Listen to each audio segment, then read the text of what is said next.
because we hear a lot about this. Um, Narcissistic personality disorder.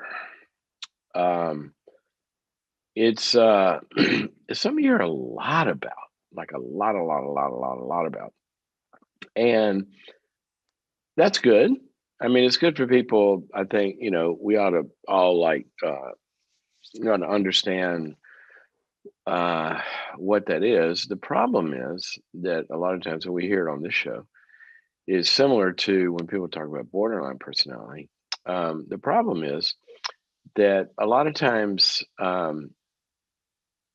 it's very non-specific when people use it, and that's also, I think, part of the problem in the bigger world itself is that sometimes people say, well, my husband's got narcissistic personality disorder, or my wife, or my sister, or my brother, or somebody. And then they'll say, and they don't change. And that's just not true. I mean, it's just like borderline personality disorder.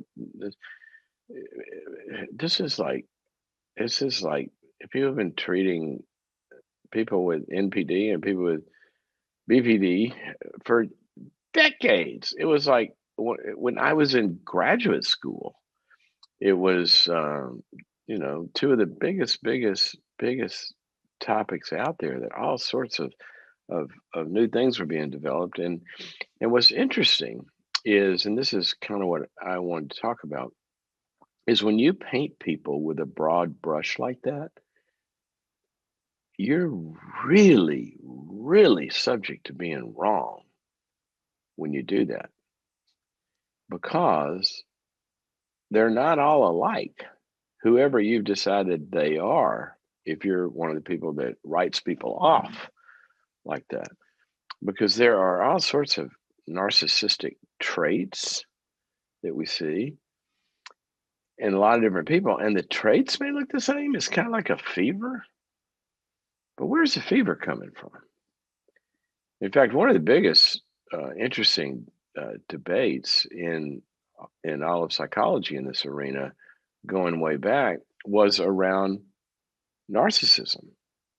Like, they would argue about what causes it and how do you treat it. And it's so interesting to me because it runs the same lines as 86,000 other topics that we run into in life. And that is the basic split that's in the universe between love and limits. You see this in every area. You see it in parenting. I look at the parenting literature out there, and I can't believe it how some people are so, you don't want to damage their self-esteem, and you don't want, and it's like almost no correction. You just distract them. If they you don't want to play with that toy, don't say no and deprive them. Say, here, play with this one, and you always give them another choice. Well, life doesn't work that way. That's ridiculous. I mean, obviously, sometimes that's what you do, but a kid's got to also learn how to respect the limit and hear no, and no, you're not getting another toy. I want you to sit there and behave yourself for a minute. So you got the love on this side, and then you got the limits on this side. They're the harsh black and white. Kid, kids are little sinners, and you got to be mean with them. And you see this in parenting. You see it in leadership. You see it in the political debate. Got the left on one side and the right on the other, and you see this basic split in the universe between it's just love and limits. The Bible calls it grace and truth, and they're supposed to be together. Good parenting is about a lot of love and some expectations. Okay, so back to narcissism. What happened was you had one whole group, and the founder of, you can go look it up, a guy named Heinz Kohut. He said that narcissism basically came from a failure developmentally in a child to be mirrored. Okay, and their wonder and all of who they were and their personhood, it just didn't get enough. Oh, you're so cute, and oh, that's so wonderful, and at a boy and at a girl and all that kind of stuff.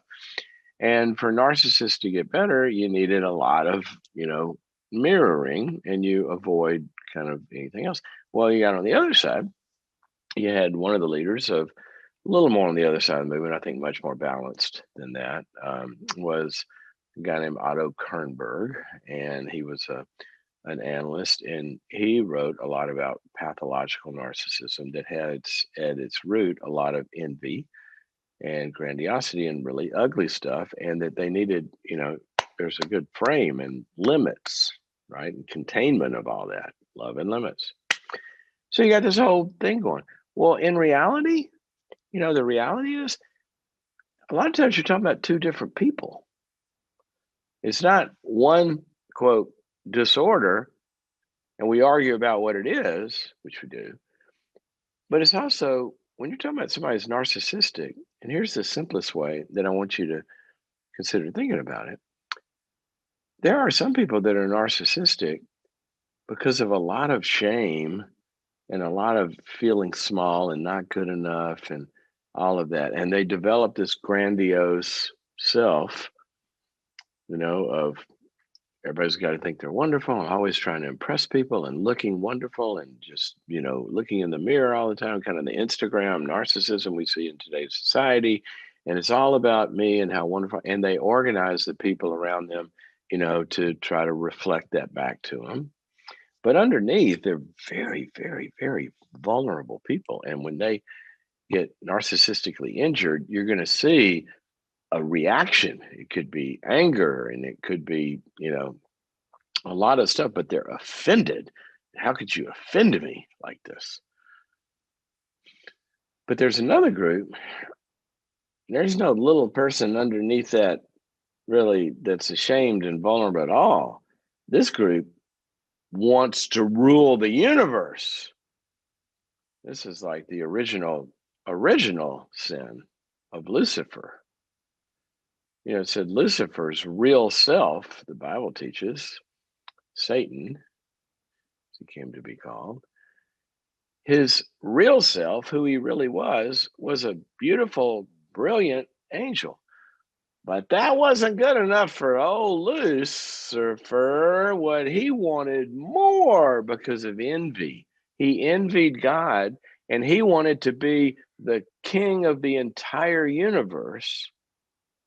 There was nothing little in there at all. It was ugly, and it was envy, and it was more and more and more, and didn't care what happened to anybody along the way. Those are very different people. And so when you see people that are looking narcissistic, and they might be self-centered, they might be egocentric, a lot of different stuff. Be careful in writing them off, because sometimes really arrogant narcissists, when they get firm enough limits and firm enough boundaries where they realize they can't rule the world, some of them can be humbled.